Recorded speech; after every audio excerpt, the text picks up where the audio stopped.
ઉપલેટાના cottage hospital ખાતે વિકલાંગોને વિનામૂલ્યે કૃત્રિમ હાથ પણ વિતરણ કરવામાં આવ્યા છે। રાજકોટ જિલ્લાના ઉપલેટાના કોટેજ હોસ્પિટલ ખાતે વહીવટી તંત્ર અને સમાજ સુરક્ષા તેમજ આરોગ્ય તંત્રના ઉપક્રમે વિકલાંગો માટે કૃત્રિમ હાથ પગ આપવામાં આવ્યા હતા। વર્ષોથી જેઓ અપંગ અને વિકલાંગ હતા અને જેઓ આપમેળે કોઈ પણ કામ કરી ન શકતા હતા તેઓને આજ રોજ ઉપલેટા કોટેજ હોસ્પિટલ ખાતે વિનામૂલ્યે કૃત્રિમ હાથ પણ બેસાડી આપવામાં આવ્યા છે, જેથી હવે તેઓ આસાનીથી પોતાની રીતે ઘણું બધું કાર્ય કરી શકે છે।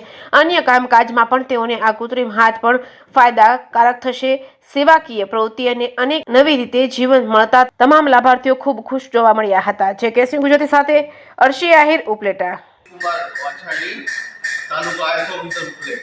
આજ રોજ તારીખ 31/7/2024 ના રોજ ઉપલેટા કોટેજ હોસ્પિટલ ખાતે જિલ્લા વહીવટી તંત્ર, સમાજ સુરક્ષા ખાતું અને આરોગ્ય તંત્ર આ ત્રણેયના સંકલનથી જે દિવ્યાંગજનો છે એમને હાથ પગની વિકલાંગતા હોય અને ચાલી ના શકતા હોય, હાથ કપાઈ ગયો હોય, એ બધાને કૃત્રિમ હાથ પગ આપવાનો આજે કેમ્પ યોજવામાં આવેલો છે અને બહોળી સંખ્યામાં લાભાર્થીઓ આજે ઉપસ્થિત છે।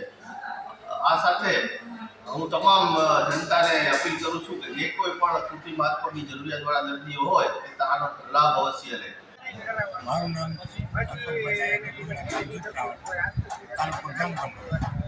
જિલ્લો રાજકોટ, જેથી આજની તારીખમાં ઉપલેટા કોટેજ હોસ્પિટલમાં દિવ્યાંગ બાળકોનું કેમ્પ રાખે છે।